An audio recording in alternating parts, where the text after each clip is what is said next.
Assalamualaikum everyone, welcome back to my YouTube channel. Today I'll be sharing a recipe of stuffed puri with imli and pudine ki chutney. I have stuffed the puri with masaledar aloo, and this puri is going to be crispy and not your basic aloo puri. Firstly, let's see how to make imli ki chutney. So I have made an hassle-free and instant tamarind chutney. You don't need to soak the tamarind overnight.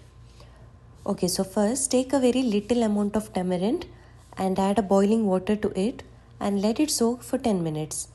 After 10 minutes, add jaggery and then let the jaggery soak for 5 more minutes. And then you need to blend everything together in a mixer jar.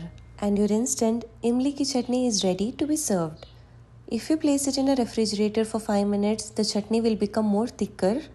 Now let's make coriander and pudine ki chutney. Add coriander, mint leaves, garlic, green chili, grated coconut and blend everything together. Add water accordingly while blending in a mixer jar. After blending, add a pinch of salt and your green chutney is ready. You can store the imli ki chutney in a refrigerator for at least 5 to 7 days and pudine ki chutney just for 1 to 2 days, that's it. Now let's make the stuffing to be filled inside the puri.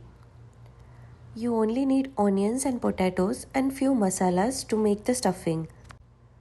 Finely chop the onions and then toss it in a hot oil till the onions turn golden.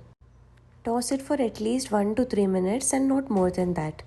Once you are done with the onion, now it's time to add the masalas. I am adding only basic masalas available at home.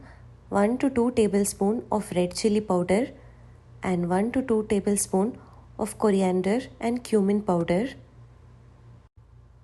pinch of a turmeric and then 1 tablespoon of garam masala powder. Mix everything together and then add boiled potatoes. Mix everything together so that the masala combines very well with the potatoes, and once you are done with it, add freshly chopped coriander leaves. Mix everything really well, let it cool down. Then you need to mash the potatoes really well. You have to mash all the potatoes really well so that it will be easier to fill inside the puri. Once you are done with mashing the potatoes, then it's time to make the round golus out of it.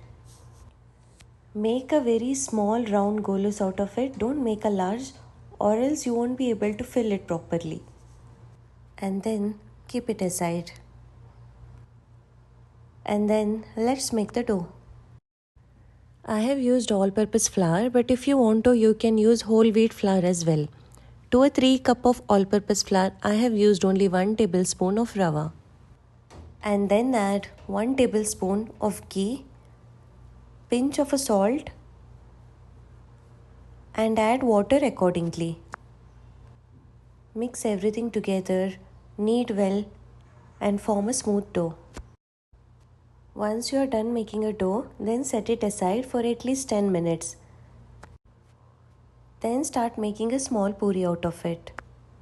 It's very important to add only 1 tablespoon of rava to a 3 cup of flour. If you add more, it will become very hard and it won't be crispy. If you add very less, it won't be crispy as well.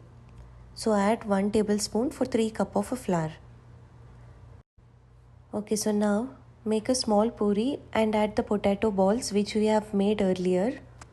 Make the puri of appropriate size. Do not make it too large or too small. Make it of appropriate size and do not overfill as well. As you all can see, this is super easy to make. And once you are done with it, now it's time to fry the puris. While frying the puris, keep in mind that the oil shouldn't be too hot, neither it should be too cold. Heat the oil in a very low flame and then start frying. It will take a little time to fry the puris in a very low flame, but worth the wait. Your crispy aloo stuffed puri is ready to be served. This goes really well with imli and pudine ki chutney. Without the chutney, this dish would be incomplete. Like, share and subscribe to my channel and press the bell icon so that when I upload a new video, you will be the first one to watch it.